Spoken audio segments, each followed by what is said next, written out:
सोनम अपने भैया भाभी के साथ रहा करती थी। सोनम की भाभी आए दिन सोनम को किसी न किसी बात को लेकर ताने दिया करती। वो अपनी ननंद सोनम को बिल्कुल भी पसंद नहीं किया करती थी। ऐसे ही एक दिन सोनम अपने भैया से कहती है, भैया मेरी सहेली की शादी है और मुझे उस शादी में जाना है। आप मेरे लिए एक अच्छा सा सूट ला दो ना। अच्छा ठीक है, मैं तेरे लिए सूट ला दूंगा।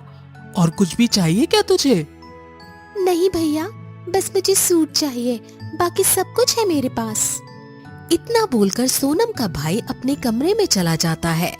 सोनम की भाभी दोनों भाई बहन की सारी बातें सुन लेती है और वे गुस्से से तनतनाते हुए अपने कमरे में आ जाती है और सोनम के भाई को फटकारते हुए कहती है, हाँ हाँ, बहन को सूट दिया जा रहा है, वह भी नया नया शादी में जाने के लिए, और मैं सारा दिन घर का काम करूं और बदले में मुझे क्या मिलता है?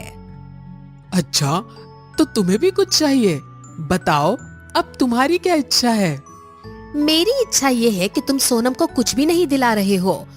अगर तुमने उसे दिला दिया ना तो मैं मायके चली जाऊंगी और फिर कभी भी नहीं आऊंगी। उसके बाद रहना तुम दोनों भाई बहन अकेले। अरे ये क्या बात हुई? अब सोनम को शादी में जाना है और वैसे भी मैंने उसे बहुत समय से कुछ नहीं दिया है, इसी बहाने मैं उसे कुछ दे भी दूंगा। अब माँ बाप के जाने के बाद उसका है ही कौन मेरे अलावा? फैसला आपके हाथ में है। आपको बहन चाहिए या फिर पत्नी? मैं चली जाऊंगी यहाँ से और फिर कभी वापस नहीं आऊंगी। सोनम अपने भैया भाभी की सारी बातें सुन लेती है। थोड़ी देर बाद जब सोनम का भाई अपने कमरे में अकेला होता है तब वहाँ सोनम आती है और अपने भाई से कहती है, अरे भैया, मुझे आपसे कुछ कहना था। हाँ बहन, बोल क्या हुआ? वो भैया, मैं कल अपना पुराना बक्सा खोल रही थी और मैंने देखा कि उसमें एक नया सूट रखा है और वो सूट मैंने कभी पहना नहीं, तो आप मेरे लिए सूट मत लाना क्योंकि मेरे पास सूट है। अच्छा, ये तो बहुत अच्छी बात है। चल ठीक है, तू यही सूट पहनकर शादी में चली जाओ। ऐसे ही दिन बीत जाते हैं और एक दिन सोनम की बहुत ज्यादा तबीयत खराब होती है। तभी उसकी भाभी उसके भाई की गैर मौजूदगी में उसे कहती है, ओ महारानी, मुझे नौकर समझा है क्या? इस घर का सारा काम मैं करूं और तुम आराम से बिस्तर तोड़ो। उठकर काम करो। भाभी, मेरी तबीयत बहुत ज्यादा खराब है और मुझसे काम नहीं होगा। अरे कैसे नहीं होगा? जब खाना नहीं मिलेगा तो तुमसे सब कुछ होगा। उठकर शांति से घर का सारा काम करो, वरना मैं घर का एक काम नहीं करूंगी और तुम्हारे भैया आएंगे तो वे भूखे ही सोएंगे। इतना बोलकर सोनम की भाभी अपने कमरे में जाकर सो जाती है। ऐसे ही शाम हो जाती है। जब सोनम का भाई घर पर आता है तो देखता है कि घर का सारा काम ऐसे ही फैला हुआ है। वे गुस्से से अपनी पत्नी के पास जाता है और उसे कहता है, ये सब क्या है? घर में झाड़ू तक नहीं लगा क्या? सुबह से पूरा सामान फैला हुआ है। क्या कर रही थी तुम दोनों सुबह से? अब बोलूंगी तो तुम यही कहोगे ना कि मैं तुम्हारी बहन की बुराई करती हूँ। मेरी तबीयत ठीक नहीं थी। मैंने सोनम से इतना बोला कि सोनम घर का काम कर लो। मैंने सोनम से इतना बोला कि घर का काम कर लो थोड़ा। आज मेरी हालत नहीं है काम करने की। उसने मुझे ऐसे कड़वे शब्द बोले कि मैं तुम्हें बता भी नहीं सकती। चलो उसने जो कुछ भी कहा मैं उसे भूल भी जाऊं, लेकिन घर का सारा काम उसने छोड़ दिया। यहाँ तक कि मेरी तबीयत का भी नहीं पूछा उसने। सोनम का भाई गुस्से से सोनम के पास जाता है और उसे 2-4 बातें सुनाने लगता है और सोनम बेचारी दुखी हो जाती है और वह बीमारी की हालत में उसके घर का सारा काम करती है। वह अपनी भाभी की हरकतों से बहुत ज्यादा परेशान हो जाती है। ऐसे ही एक दिन सोनम की भाभी सोनम से कहती है, ओ महारानी, घर का नल खराब हो चुका है, तो जरा आप मटका उठाओ और गांव में जो नल है ना वहाँ से पानी भर कर लेकर आओ। सोनम मटका उठाती है और गांव के बने हुए नल के पास जाती है। वे देखती है कि वहाँ गंदगी में 3 नल बने हुए हैं। तीनों नल इतने ज्यादा गंदगी में होते हैं कि वहाँ कोई भी इंसान जा नहीं सकता। नल के आसपास बहुत ज्यादा कूड़ा करकट, कीचड़, जानवरों के मल वगैरह पड़े होते हैं। ये सब देखकर सोनम का मन अजीब सा हो जाता है। वे अपना मटका उठाती है और गांव के कुछ नल ढूंढने की कोशिश करती है, लेकिन उसे कोई भी नल सही नहीं मिलता। फिर वो दोबारा उसी 3 गंदे नल के पास जाती है। उसे मजबूरी में नल के आसपास सफाई करनी पड़ती है। साफ सफाई करने के बाद नल के आसपास का एरिया बिल्कुल साफ हो जाता है और वहाँ का माहौल बहुत खुशनुमा हो जाता है। सोनम जैसे ही नल को चलाती है तभी एक नल से सोना निकलने लगता है। वे घबरा जाती है। फिर वे दूसरा नल चलाती है, उस नल से चांदी निकलती है। सोनम फिर से घबरा जाती है। फिर वे तीसरा नल चालू करती है, उस नल से आवाज आती है। वह नल सोनम से कहता है, सोनम, तुम्हारा बहुत बहुत शुक्रिया। आज तुम्हारी वजह से हम तीनों नल श्राप मुक्त हुए हैं। हम तीनों नल को एक साधु द्वारा श्राप दिया गया था। हम तीनों नल जादुई नल हैं। हम अपनी मर्जी से पानी नल से निकालते हैं और कभी अपनी मर्जी से पानी नहीं भी निकालते हैं। ऐसे ही एक दिन एक साधु बहुत प्यासे थे। वह हम तीनों नल से पानी निकालकर पीने की कोशिश करते हैं, लेकिन हम तीनों अपनी मर्जी से अपने नल से पानी नहीं निकालते। वे समझ गए थे कि हम कोई आम नहीं है, इसलिए उन्होंने हमें श्राप दे दिया था और उनके श्राप से हमारे आसपास हमेशा गंदगी रहती थी। कभी भी कोई भी हमारे पास नहीं आता था और उन्होंने कहा था कि हम श्राप मुक्त तभी होंगे जब कोई व्यक्ति हमारे आसपास सफाई करेगा, और वह जैसे ही साफ सफाई करेगा हम श्राप मुक्त हो जाएंगे। हमारी जादू हमें वापस मिल जाएगी। तो आज तुम्हारी वजह से ही हमें हमारी जादुई शक्ति वापस मिली है, इसलिए हम तुम्हें बदले में सोना, चांदी और जो तुम चाहती हो हम वह तुम्हें देना चाहते हैं। मैं बस इतना चाहती हूँ कि मेरे घर का माहौल बहुत अच्छा हो जाए। मेरी भाभी मुझे माँ जैसा प्यार देने लग जाएं, उनके व्यवहार में बदलाव आ जाए। वे मुझसे बहुत नफरत करती हैं, इसलिए मुझे मेरी भाभी से माँ जैसा प्यार चाहिए। मुझे सोना या चांदी या फिर पैसे कुछ भी नहीं चाहिए। मुझे बस मेरे भैया भाभी का प्यार चाहिए, उनका साथ चाहिए। यही मेरे लिए असली दौलत है। थोड़ी देर बाद सोनम घर आती है। तभी उसकी भाभी उससे कहती है, अरे सोनम, कहाँ थी तुम? मुझे तुम्हारी चिंता होने लगी थी। चलो मुंह हाथ धो लो और खाना खा लो। भाभी के व्यवहार में बदलाव देखकर सोनम समझ जाती है कि ये कमाल जादुई नल का है, तो खुशी से अपनी भाभी को गले लगा लेती है। जिसके बाद सोनम की भाभी के व्यवहार में बहुत बदलाव आता है। वह अपनी ननंद को अपनी बेटी की तरह प्यार देती है और इस तरह हंसी खुशी सोनम और उसके परिवार का जीवन आगे बढ़ता है। राजीव एक बड़े से होटल में काम किया करता था और उसी ने पूरे होटल की जिम्मेदारी भी संभाल रखी थी, परंतु फिर भी उसकी सैलरी नहीं बढ़ रही थी। इसी बीच राजीव को कुछ इमरजेंसी हो जाती है, जिस वजह से वह 2 दिन होटल नहीं जा पाता। और जब वह तीसरे दिन होटल में जाता है तो होटल का मालिक चिल्लाते हुए राजीव से बोलता है, तो मिल गई हमारे सर को फुर्सत। आखिर आ ही गए वो 2 दिनों बाद होटल में। पर मालिक, मैंने तो आपको बताया था ना कि मेरी माँ की तबीयत बहुत खराब है और इसी वजह से मैं 2 दिन होटल नहीं आ पाया। फिर आप इतना भड़क क्यों रहे हैं? मुझसे पूछता है कि मैं भड़क क्यों रहा हूँ? अरे तेरी वजह से मेरा नुकसान हुआ है। जब मैं इस नुकसान की भरपाई तेरी सैलरी से करूंगा तब तुझे पता चलेगा कि मैं भड़क क्यों रहा हूँ। मालिक, मेरे 2 दिन न आने से आपका क्या नुकसान हुआ? ग्राहक तो मेरे न आने के बाद भी होटल में आ रहे थे और मेरे अलावा भी यहाँ पर और काफी लोग हैं जो इस होटल में काम करने वाले हैं। उन्होंने भी तो होटल को संभाल रखा है। फिर आप अपना सारा गुस्सा मुझ पर ही क्यों निकालते हैं? मेरी वजह से तेरे घर का चूल्हा जलता है और तुम मुझसे जुबान चला रहे हो। मैं इस होटल का मालिक हूँ, तुम्हारा मालिक हूँ। अब तुम मुझे नहीं बताओगे? बस बहुत हो गया मालिक। मैं इतने सालों से यहाँ काम कर रहा हूँ पर अब तक आपने मेरी सैलरी नहीं बढ़ाई। सब चीज महंगी हो रही है पर सैलरी नहीं बढ़ रही। मेरा घर कैसे चल रहा है वो मैं ही जानता हूँ और आज तो हद ही हो गई। अब मुझे आपके यहाँ काम नहीं करना है। और एक बात, आपकी वजह से मेरे घर का चूल्हा नहीं चल रहा बल्कि मेरी वजह से आपके घर का चूल्हा चल रहा है। आपके पूरे होटल को मैंने संभाल रखा है। जब से मैं आपके होटल में आया हूँ मैंने पकवान बनाने शुरू किए हैं, तब से आपके होटल ने नाम कमाया है। इतना बोलकर राजीव नौकरी छोड़कर घर चला जाता है और अपने सर पर हाथ रखकर बैठ जाता है। और नीरू अपने पति को इतने चिंता में देखकर उससे बोलती है, क्या हुआ जी? आप ऐसे सर पर हाथ रखकर क्यों बैठे हैं? कुछ हुआ है क्या? मुझे कुछ समझ नहीं आ रहा नीरू। आज मेरे मालिक से मेरी लड़ाई हो गई और मैंने वो नौकरी छोड़ दी। अब मुझे समझ नहीं आ रहा कि अब मैं घर का खर्च और माँ का इलाज कैसे कराऊंगा। आप चिंता क्यों करते हैं? जो होता है अच्छे के लिए होता है। देखिए आज मुझे क्या मिला। क्या मिला? चलिए मैं आपको दिखाती हूँ। इतना बोलकर नीरू राजीव को अपने साथ अनाज भंडार में लेकर जाती है और उसे बड़ी सी कढ़ाई और तेल दिखाती है। ये देखकर राजीव नीरू से बोलता है, इतनी बड़ी कढ़ाई और तेल तुम्हें किसने दिया नीरू? आज दिन में माँ को कोई दवाई देकर जैसे ही मैं खाने के लिए बैठी तभी एक घायल अवस्था में बाबा आए। मैंने अपना खाना छोड़कर पहले उनकी सेवा की और उन्हें खाने को दिया, जिसके बाद वो मेरी सेवा भाव से काफी प्रभावित हुए और बदले में उन्होंने मुझे ये कढ़ाई और तेल दिया और उन्होंने मुझसे कहा। फ्लैशबैक। बेटी, तुमने मेरी सेवा की है और मुझ भूखे को खाने के लिए दिया। मैं तुम्हारे इस सेवा भाव से बहुत खुश हुआ, इसलिए मैं तुम्हें ये जादुई कढ़ाई और तेल देता हूँ। ये जादुई कढ़ाई और तेल मेरे तप का परिणाम है, इसका कभी भी दुरुपयोग मत करना।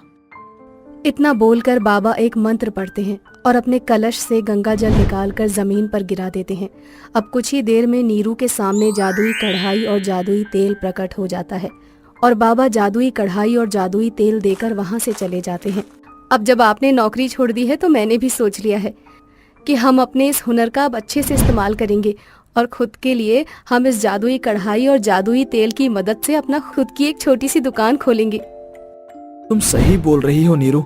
अब बहुत जल्द इस जादुई कढ़ाई और तेल की मदद से मैं तरह तरह के पकवान बनाकर बेचूंगा और मेरे पास ग्राहकों की भीड़ लग जाएगी। साथ ही मैं अपनी दुकान कहीं और नहीं बल्कि उसी होटल के सामने खोलूंगा।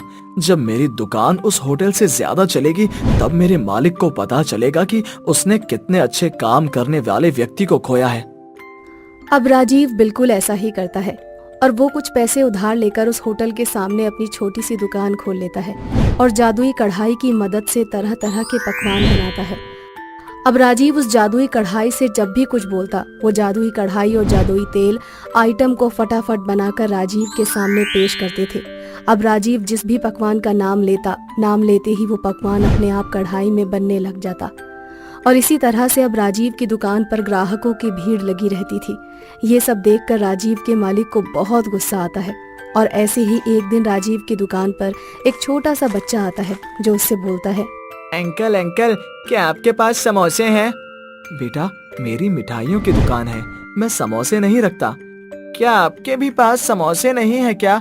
मुझे अब उस होटल में समोसे लेने पड़ेंगे, पर उस होटल के समोसे तो बहुत महंगे हैं और मेरे पास इतने पैसे नहीं है कि मैं उस होटल में से समोसे ले सकूं। उस बच्चे को उदास देख राजीव को अच्छा नहीं लगता और राजीव उस बच्चे से बोलता है, बच्चे, मुझे सिर्फ 10 मिनट दो, मैं अभी तुम्हारे लिए गर्मा गर्म समोसे बना देता हूँ। इतना बोलकर राजीव अंदर आ जाता है और कढ़ाई से बोलता है, हे जादुई कढ़ाई और तेल, मेरी दुकान पर एक बच्चा आया है, उसे समोसे चाहिए। मैं चाहता हूँ कि तुम उस बच्चे के लिए गर्मा गर्म समोसे तुरंत बना दो।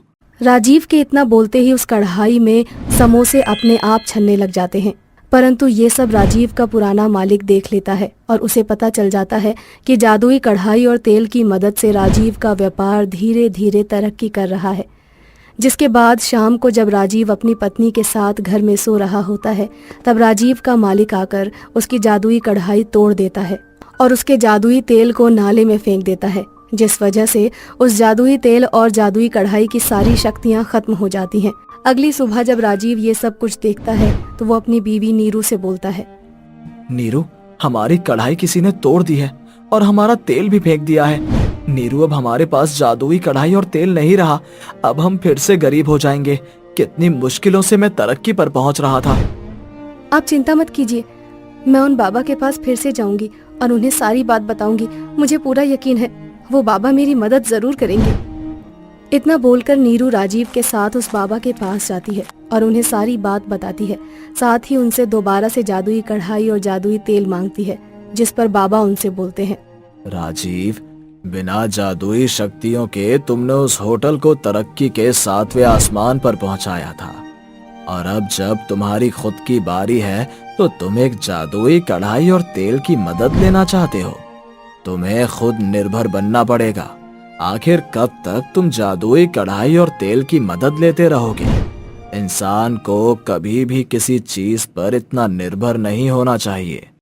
बाबा की बात सुनकर राजीव को हौसला मिलता है और वो ठान लेता है कि अब वो बिना किसी जादू के मदद से अपनी दुकान को चलाएगा, जिसके बाद वो आत्मनिर्भर होता है और साधारण कढ़ाई और तेल में अपने पकवान को बनाता और उन्हें बेचता।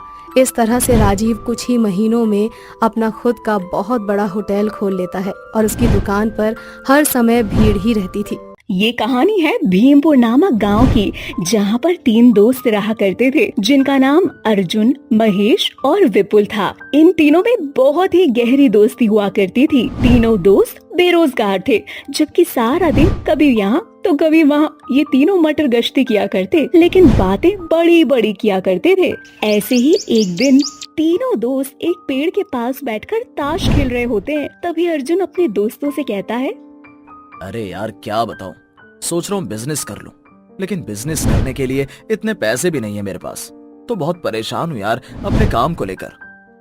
हाँ यार अर्जुन, तू बिल्कुल सही बात कर रहा है। बिजनेस करने के लिए तो मैं भी सोच रहा हूँ। मैं तो ये सोच रहा हूँ कि मैं विदेश चला जाऊँ। अरे भाई, तुम दोनों आपस में बस ये बात ही करते रहोगे क्या? कहने और करने में बहुत फर्क होता है। क्या लगता है कि मैं यहाँ बकवास कर रहा हूँ? तुझे नहीं पता कि मेरे दादा परदादा ने कितनी सारी जायदाद मेरे नाम करके भगवान को प्यारे हुए। अरे कहने और करने में बहुत फर्क होता है भाई। तुम दोनों से खाली लंबी लंबी और बड़ी बड़ी बातें करवा लो, करना वरना तो कुछ है नहीं। एक विदेश जाने की सोच रहा है तो एक रोजगार करने की।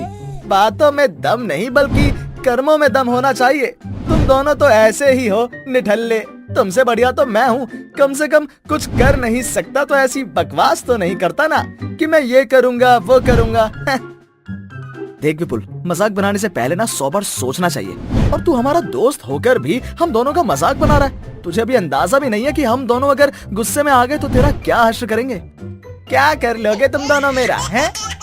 वो तीनों दोस्त आपस में लड़ाई शुरू कर देते हैं। वो तीनों एक दूसरे को मारते हुए लड़ाई कर रहे होते हैं। उन तीनों की लड़ाई देखकर गांव के कुछ लोग इकट्ठे हो जाते हैं और वो लोग इन्हें छुड़ाने की कोशिश करते हैं, लेकिन ये तीनों आपस में इस तरह लड़ रहे होते हैं कि इन्हें किसी की कोई परवाह ही नहीं होती। गाँव वाले भी थक हार कर वहाँ से चले जाते हैं। ऐसे ही कुछ दिन बीत जाते हैं। एक दिन वो तीनों दोस्त फिर इकट्ठा होते हैं और आपस में बातचीत करते हुए कहते हैं, देखो भाई, लड़ाई कौन सी दोस्ती यारी में नहीं होती, सब में होती है। और जहाँ लड़ाई नहीं वहाँ प्यार नहीं।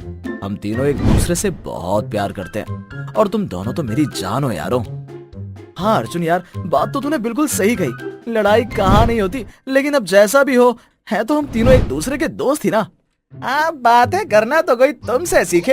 एक हाँ बोलता है तो दूसरा उसकी हाँ में हाँ मिलाता है। अरे महेश, अर्जुन जो कह रहा है वो सही है, लेकिन तूने कभी ये सोचा है कि आज वो ये बोल रहा है कि हम दोस्त हैं, थोड़ी देर बाद कब हमें अपना दुश्मन समझने लग जाता है वो ये खुद नहीं जानता।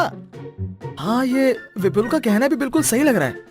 हाँ, अब विपुल बिल्कुल सही कह रहा है। तू सबकी बातों में बस हाँ में हाँ मिलाता है, कभी मेरी तो कभी विपुल की। अपनी बात तो तेरे पास है ही नहीं। नहीं, तू क्या कहना चाहता है कि मेरे पास खुद की सोचने समझने की शक्ति नहीं है क्या? कहने की क्या बात है, जो बात सच है वो सच है।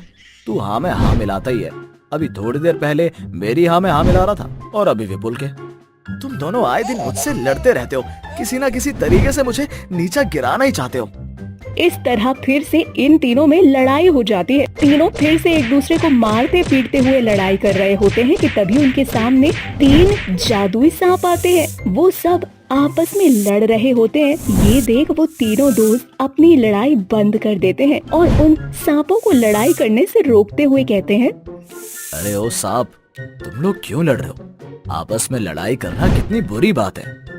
तभी एक सांप इनसे कहता है, अब तुम बताएगा हमें कि लड़ना है या नहीं। जैसे तुम तीनों लड़ रहे हो वैसे ही हम तीनों लड़ रहे हैं। हम तीनों एक दूसरे के सच्चे मित्र हैं। वैसे सच बताऊं, एक दूसरे से काफी प्रेम करते हैं हम लोग, और हम तो आए दिन ऐसे ही लड़ते हैं, लेकिन फिर भी साथ में रहते हैं।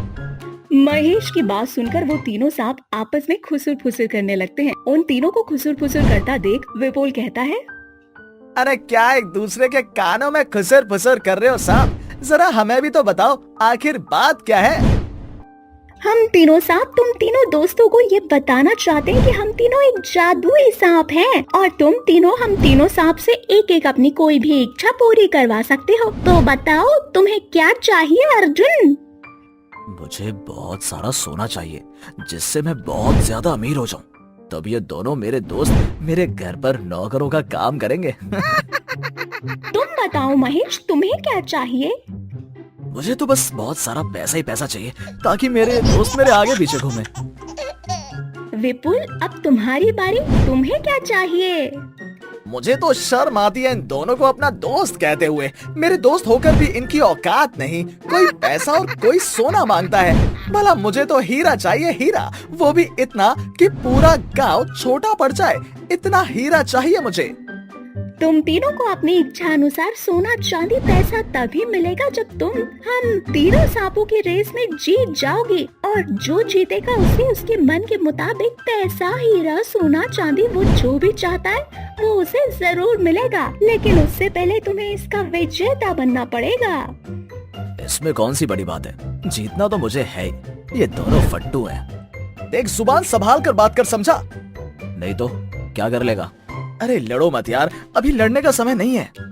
रेस शुरू होने से पहले मैं तुम तीनों को बता दूं, तुम तीनों को अपनी मंजिलों के बारे में सोचना होगा। किसी के भी बारे में बुरा नहीं सोचना होगा। जो बुरा सोचेगा या सिर्फ अपना फायदा सोचेगा उसे उसकी इच्छा अनुसार कुछ भी नहीं मिलेगा। साफ शब्दों में कहा जाए तो वो हार जाएगा, और ये रेस एक गांव से दूसरे गांव तक ही होगी। तीनों दोस्त किसी तरह रेस के लिए तैयार हो जाते हैं। जादुई सांप अपना आकार बड़ा कर लेते हैं। इसके बाद वो तीनों दोस्त उन सांपों के ऊपर बैठ जाते हैं। तीनों सांप तेजी से आगे बढ़ते हैं। अर्जुन और महेश का सांप काफी तेजी से आगे बढ़ रहा होता है। विपुल का सांप पीछे ही रह जाता है।